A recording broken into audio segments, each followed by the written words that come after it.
Hello, Nina. May tatanong ako sa'yo. Sige yan. Ilang taon na kayo nandito sa Switzerland? 40 na. 40 years. So, sa 40 years na yon, paano nyo nakilala si Tito Edwin? Aba, kapinpal ko yan siya. Kapinpal, nung time na yan, 82, 83, yun. 83, dumating ako dito. January. Katapusan ng January. Hindi talaga sabi ko, hindi kami mayaman. Pobre lang kami, mahirap. Sinama niya ako. 6 weeks nag-tour doon sa Pilipinas. Itinur ko siya. Ako ang niya. Yung yung nagtutur sa kanya, anong tawag noon? Tourist guide, yon. Tapos, nagtatrabaho ko sa Aurelio, binayaran niya yung 6 weeks ang manager ko, sa manager. Sabi sa akin, isama ko ako, punta sa Baguio, punta sa Mindanao. Yun, ginawa ko yun. After that, nagpunta na kami ng Mindoe. Dito na. Ang problema, nagpunta ako ng embassy. Hindi agad-agad na yan kasi ang passport niya pahirated, may asawa. Hindi naman pwede pala nagdi-divorce na nga sila. Ang mabuti, nakakuha ako ng visa. Yung tatay niya walang asawa. Inelbronin Mayer, walang senior, walang junior. Ang inano ko sa kanya. Sinulat doon. Tapos, nagkaroon ako dito ng visa, 3 months. Sa Germany ko kinuha. Bali, naging tourist ka muna na. Oo. Tapos, nakuha namin yung visa sa Switzerland, Germany. Nag 3 months na naman kami at saka na umuwi. Nagpakasal na kami sa Huwes noong December 27. Nagpakasal kami niyan. Dahil hindi na ako makakabalik kung hindi kami kasal. So, nung nagkasal na kayo, nagsama na kayo, mga ilang taon bago kayo umuwi ng Pinas? Hindi, after that, kasal namin, January. Umuwi na po kayo agad? December, kasal namin, 27. Umuwi kami ng January. Nung nandun na kayo, Ninang, sa Switzerland, nandito na kayo sa Switzerland, kinasal na kayo lahat-lahat. Nung umuwi kayo sa Pilipinas, ano ang unang expression ng asawa mo? Sa bahay ninyo? Sa magulang mo? Hindi pa yan. Yung travel namin, from Manila to Bicol to Samar, nag-bus kami. Gusto niya mag-bus. Maranasan niya ang Pilipinas kung ano ang yung mga atmosphere o yung mga panorama o dyan. Sabi ko, sige, bibili tayo ng ticket sa bus. Yun, doon siya natuwa siya. Nung pagtawid na namin doon sa Matnog, papuntang Allen, sabi niya, ay, ang layo naman ito. Sabi niya, ang pa ng alon, wala kasing alon dito. Kakukul ka lang, hindi tayo maano. After that, nasa Allen na kami. Dito na kayo ang bahay. Kako, hindi, malayo pa. Yun, di malayo pa nga, mga ilang pa kilometer. Mga siguro 5 hours pa yun. Biyahe na. Oo. Di ngayon, sabi niya, ay, ang layo, tulog muna ako. Sabi ko, oo. Di ngayon, nag-stop kami sa TAF. Gutom daw siya. Kako, huwag kang kumain ng itlog. Hindi ko siya pinakain, biskwit na lang o saka Coca-Cola o beer. Natulog yan. Pagdating na namin doon sa bahay, kasi nasa tabi kaming kalsada, akala yung kabilang bahay doon, yung bang bahay na, kako hindi yan, hindi bahay, ito. Andiyan na kami, itong bahay namin. Huh? Kasya kayo dito? Sabi ko, oo naman, kasya kami. Sabi niya, kasi naman yung bahay namin, hindi naman maliit. Yung yero na yan. Okay, kako, akyat ka. Dito kako. Oh, yun, umakyat siya. Sabi niya, parang hindi tayo kasya, wala akong kama. Wala talaga. Yung yung bed. Kumbaga, nanibago siya sa culture ng Pilipino talaga. Kumpara hindi dito. talaga sabi ko, hindi kami mayaman. Pobre lang kami, mahirap. Basta kako magdala ka tayo ng guma na bed na may hangin doon. Totoo yun. Oo. Pero hindi naman siya nagpro-problema. Basta makakain siya ng 3 beses o makainom ng beer, okay siya. Satisfied po siya nun. Di ngayon, sabi niya, paano itong magkakasya kayo rito? Nagpupunta pa sila Desiree, sila ganito, Agnes. Kako magkakasya yan, alam mo naman, pag natulog, minsan sa bangko o saan.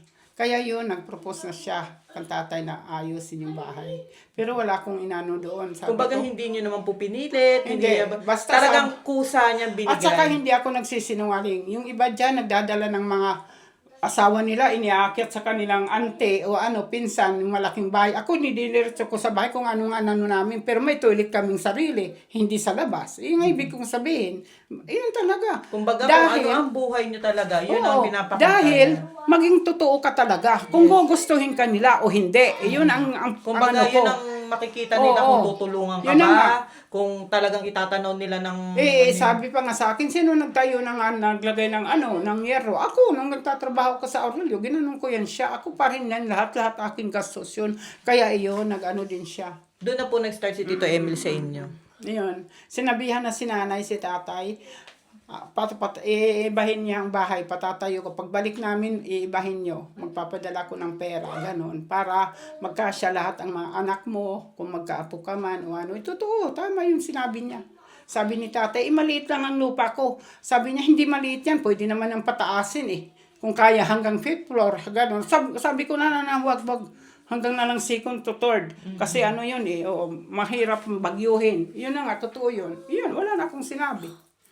Kumbaga, yung tulong ni Tito Emil talagang bukal sa loob. Wala, kumbaga, hindi nyo man hiningi, talagang binigay talaga ng Bahay kusa. ko 25 anyos na yan, pero maglinog, walang damage. Tagalagang European ang gawa. Kasi ang engineer doon.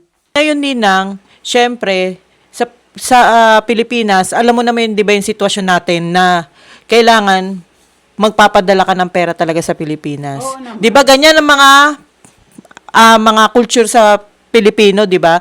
Mag-a-abroad, magpapadala. So kung dati po ganun ang nagiging sistema, paano po kayo nagpapadala ng Ang pera? padala ko talaga noon, 100 lang yan. Noon, malaki na yon. Sa PNB, may account ako doon. Yun na yan. Ibig sabihin sa 100 na 'yon, malaking tulong na po 'yun sa kanila. Buwan-buwan yan, 100 yan.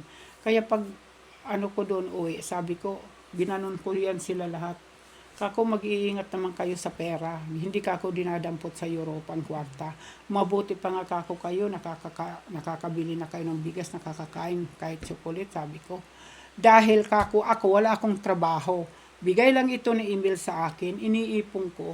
100 talaga yon ibinibigay ko noon. Noon po. So ngayon sa noon po sa 100 ngayong taon dumating man ang kulang pa ba ang 100 sa kanila? Kulang talaga. Kahit 1,000 kulang. Sa bagay guys, mahal kasi ang bilihin sa Pilipinas. Pero kung tutuusin mo, kung may tita kayong ganyan, mayroong kayong ninang na ganito, may magulang kayong ganito, super blessed na po kayo na merong kayong ganyan. Ako kasi noon, pag nagpadala ako ng 1,000, birthday si ganito, lahat naman yung pamangking ko, birthday si ganito, birthday si ganon, ang maiiwan na lang, sabi na lang natin 50,000 o 40,000 sa bahay. Siyempre, bibili ng bigas, ng gas, ng ganito. Wala na ako doon. Sabi ko, basta iyon ang sa inyo, isang buwan yan, budgetin. Ninang, di ba nung dumating, yung unang kilala nyo, Mauna pa yan, Teka lang, ikatubod. Dapat kasi nung una Okay. Yung unang kita nyo ni Tito Emil, kasi syempre, pen pal na akong tinatawag. Nung dumating sa Pilipinas, ano ang salita? Kasi siya, di ba? Swiso siya. Kayo, Pilipino. Ano ang unang salitang narinig mo kay Tito Emil? Ano bang salita ang gamit niya? Hindi ko yan alam. Nagsusulat siya sa akin ng pinpal. 2 sulat, ang galing ng English. Yung pala hindi siya. Yung pilot na kaibigan niya ng Swiss Air. Ngayon, pumunta siya dito, ako, ay sa Pilipinas, walang English, kundi 10 lang. Salamat, sigarilyo, ano ba yun, welcome. Yung English naman, hindi naman Tagalog. Yung Welcome, simple, welcome, buy it, cigarette, how are you, I love you, ganon. Kasi nag-aral siya ng Migro, 10 hours lang. Ngayon, alam mo ang isang tao, pag interesado ka talaga, makukuha mo lahat ang gusto mo. Yung mapapag-aralan mo, makukuha mo talaga. Ako, nag-iisa lang ako dito, pati yung ama niya. Naglilinis pa ako ng kwarto. Sabi ko, Esen, kakain ba? Sabi niya, Kumbaga may demonstrate lang para maintindihan. Sabi niya, okay. Tinatawag ko naman silang dalawa, kumakain naman silang adobo. Pilipino man linuluto ko. Kung anong ano nila, kumakain ng sinigang. Kumbaga hindi naman sila nahirapan sa culture natin sa mga pagkain. Kaya nga din yung matanda na rin, siguro nagsasabi doon, ay yung anak ko si Emil may Pilipina, ganito, ganon. Siguro ganon na nga ang nangyayari. Kung ano man ang gusto niya, sama ako sa kanya, lalabas, ganyan. Hindi naman sila nang pihikan Ay, hindi, sa ano. hindi. At saka ako, iba ako eh. Pag sinabi ko, hindi, dito lang ako sa bahay, mag-isa ka. Umuwi kang mag-isa. Ganun ba? Pag iinom, ganun ako. Okay naman yan. Kaya ako nakatagal dito sa bahay na ito. Pagpunta ko dito, walang laman ito, kundi ako lahat. Kumbaga ikaw na po ang napundar na Parang iba. ano ko na sariling bahay nga talaga. Sabi ko, hindi po pwede yan ng walang sala, hindi po pwede ng walang kaldero, ganito. Oo. Ano Kasi naman? Ma'am Ninang, nung dumating ka dito, kasi guys, naikwento ni Ninang dito na dumating siya at napangasawa niya si Tito Emil, halos wala daw gamit. Kundi yung aparador na yon. At saka yung mga Yun lang. linabhan niya na andun sa bodin. Tinitatapon Ganon guys ang ano ni kinukuha Ninang. lang. Saka ngayon, kumbaga habang tumatagal, nakakapundar si Ninang ng mga gamit dito. Natural. Alam ko naman lahat yan. At saka ako pa naman, pag binibigyan man talaga ako ng allowance, noon 1,000. Sana all allowance. Ay, nung ipinanganak ko na si Yasmin, naging 2,000. Siyempre, hindi ko naman lahat yan inibibigay sa pinag-aral ko, tulong. Mayroon akong natatago. Kung may nakita ako, katulad na yan, nakapundar. Tagal ko na dito. Puno na yung bahay ko. Halos panapto ng damit, mga gamit. Ganun ako talaga. Hindi akong, yung mahilig disco o mag-casino o sugal. No, never. Hindi ako. Dito lang talaga ako. Guys, bingo lang po, bingo. Hindi, totoo yun. Bingo lang po. Kaya Mang Rolyo yan, sabi ko. Ay, Ginoo ko.